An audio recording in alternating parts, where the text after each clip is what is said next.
इस क्वेश्चन में आपको क्या दिखाई दे रहा है? Chapter 8 trigonometry exercise 8.1 question number 9 in triangle ABC right angle at B if tan A equal to 1/√3 find the value of 1 number 2 number. Sine 1 number क्या है? Sine A cos C cos A sin C, बीच में plus भी है। Second number cos A cos C minus sin A sin C। एक main important बात बता देता हूं कि यहां पर ट्रायंगल बनाना जरूरी है, राइट एंगल ट्रायंगल बनाना जरूरी है। और बी राइट एंगल उसने बता दिया, ए यहां सी यहां मैंने ले लिया, मेरी मर्जी, कोई दिक्कत नहीं है, यहां तक कोई दिक्कत है नहीं है। ए अब उसने दिया tan A equal to 1/√3, tan A equal to 1/√3।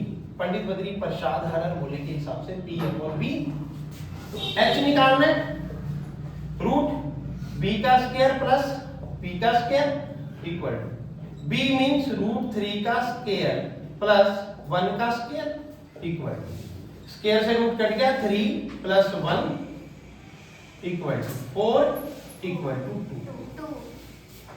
पूरे क्वेश्चन के सॉल्यूशन में अब मेन पॉइंट समझ लो है क्या। हमें एंगल ए दिया जो मैंने ये लिया, तो ए के अकॉर्डिंग P मेरा 1 मतलब P मेरा ये P यहां आ गया ना, और B मेरा √3 नीचे आ गया, और H मैंने क्या निकाला 2। क्लियर हो गया पॉइंट। अगर अब यहां पर पूछा क्या क्या है, cos A और sin A, cos C और sin C, मतलब मुझे sin A cos A भी निकालना है और sin C cos C भी निकालना है। जब मैं एंगल C लूंगा तो मेरा P क्या बन जाएगा ये, और जब मैं एंगल A लूंगा तो मेरा P बन जाएगा ये। तो मुझे ये ध्यान देना पड़ेगा, बस तब मेरा आंसर करेक्ट आएगा, अदरवाइज मेरा आंसर करेक्ट नहीं आएगा। ठीक है। अब मैंने आपको बता दिया ट्रिग्नोमेट्री फंक्शन एंगल A और C पर टिका होता है। अगर इस क्वेश्चन में अगर वो ये लाइन नहीं भी देता तो भी मुझे पता चल जाता कि राइट एंगल B पर ही है। क्यों? कैसे? एंगल A दे दिया और A और C पूछ लिया, और मैंने आपको बता दिया कि जो ट्रिग्नोमेट्री फंक्शन होता है वो एक्यूट एंगल पे होता है। एक्यूट एंगल कौन सा होता है? जो 90 डिग्री से कम होते हैं। एक्यूट एंगल कौन से होते हैं? जो 90 डिग्री से कम होते हैं। कभी भी 90 डिग्री वाला पॉइंट ट्रिग्नोमेट्रिक फंक्शन के साथ नहीं पूछेगा अगर उसको बेस परपेंडिकुलर और हाइपोटेन्यूस वाला क्वेश्चन करवाना है। तो अगर ये क्वेश्चन करवाना है बेस परपेंडिकुलर हाइपोटेन्यूस वाला, तो वो 90 डिग्री वाला पॉइंट नहीं पूछेगा, वो एक्यूट एंगल पूछेगा। एक्यूट एंगल एंगल A और C है, ये राइट एंगल, ये एक्यूट एंगल, ये एक्यूट एंगल। तो वो पूछ क्या रहा है? A acute angle, C acute angle, A acute angle, ये एक्यूट एंगल, ये एक्यूट एंगल। तो B अब B है ही नहीं इसमें पूरे, ना तो इसमें B है ना इसमें कहीं B है, तो B क्या कहलाएगा? एक राइट एंगल ट्रायंगल में दो एक्यूट एंगल होते हैं और एक राइट एंगल होता है। और C की जगह अगर A रख देंगे और A की जगह C रख देंगे तब भी फर्क नहीं पड़ेगा, आंसर सही आएगा। अगर आप A इधर लगाओगे तो परपेंडिकुलर इसको बोलोगे ना, अगर आप C इधर लगाओगे तो परपेंडिकुलर इसको, B तो राइट एंगल ही रहेगा। समझे? नहीं समझे? हो गया क्लियर? डन। अब आगे चलते हैं। तो अब हमें क्या चाहिए था भाई? हमें चाहिए sin A और cos A। तो if angle A, then if angle A perpendicular 1 base √3 और हाइपोटेनियस 2, तो sin A equal to P upon H। P upon H का मतलब 1/2। P अपॉन H का मतलब 1/2 cos A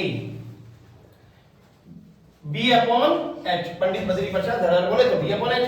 B मींस √3 और H means 2। क्या गया? अब सिमिलरली यहां पे if angle C then perpendicular, C के हिसाब से परपेंडिकुलर क्या हो जाएगा? और बेस 1 और H 2। अब क्या निकालेंगे? sin C निकलेगा P upon H। P means √3 और H मींस 2।